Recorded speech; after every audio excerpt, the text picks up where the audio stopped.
Yeah, that's right, Michelle. We're here off of Highway 99. Not much light around here. This is affecting thousands of not only residents, but businesses in the area. Now, Snohomish PD says the situation really has gotten so out of hand. They're getting help from 8 different departments nearby to help restore power for people. Now, here's a look at what we saw in downtown Edmonds earlier, where businesses in the area had to close up shop for the evening because they didn't have power to get through the night. One business owner tells me this is a major inconvenience because Saturday nights are typically the busiest for them.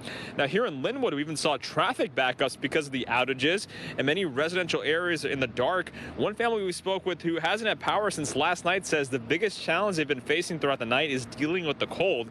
Another family nearby says they also haven't had power since last night and are worried what happens if this is going to last even longer. All the food items in my fridge, I'm very worried about it. I have a fur baby and she has not been eating anything since last night. And it's so very inconvenient not to have power. You know, we just don't know what to do. We will be watching. This morning, thousands of people in the North Sound are waking up with no power. Utility crews are still making progress. Right now, outages are impacting more than 32,000 homes and businesses. That's according to Snohomish PUD's website. It hopes to get nearly all of the power restored by 9 a.m. However, about 10% might not have power until 8 p.m. tonight. Yeah, it's a big frustration for a lot of folks. Those crews have been working so hard over the past couple of days. From the live desk, I wanted to show you just how much progress those crews have made since those wild winds moved into the region on Friday night. So at the height of the storm, more than 300,000 people were in the dark across the region. You can see that number is now down to about 46,000. That's according to this site that tracks power outages across the country.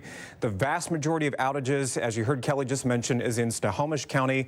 Right now, there's some conflicting numbers on this, according to that site, according to what Snohomish PUD is reporting on their site. But according to this site, there's about 28,000 people in the dark in Snohomish County right now.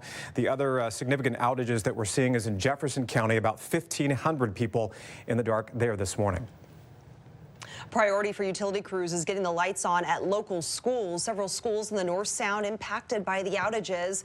The Snohomish School District running on a 2-hour delay. So are schools in the Lake Stevens District, with the exception of Lake Stevens High. Sunnycrest Elementary is closed today. In the Arlington School District, both Arlington High and Pioneer Elementary are also closed. Other schools are on a 2-hour delay. And in the Everett School District, Everett High is not open today, but all other schools are running as normal. Not a very impressive. The wind is rattling everything out here, really almost knocking us off our feet. I'll give you a look down here. Yeah, the cars are just bouncing. The tree limbs, they're just bouncing up and down, and there is a howling sound just all around us. And there's no immediate signs of damage where we're at.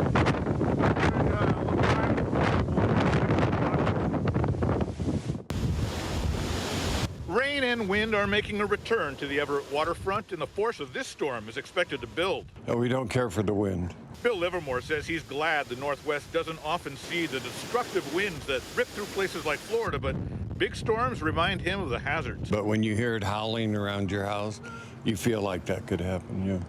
The roof could be gone. The latest front has come through with a huge drop in temperatures and left a lot of people feeling chilled to the bone. It's a lot colder. The cold kind of came on a little bit quick all of a sudden after staying warm for so long. Earlier in the day in West Seattle, some people tried to make the best of this sudden change in the weather, including a surfer looking to catch a ride. Just any wind coming from the south. So just anything to get out and give it a go. Utility crews are ready to go if power outages become widespread, and people are keeping a close eye on the potential for property damage, knowing this is just the first of many storms to come. We had to take our RV in today to get it winterized because next week it's going to be in the 20s.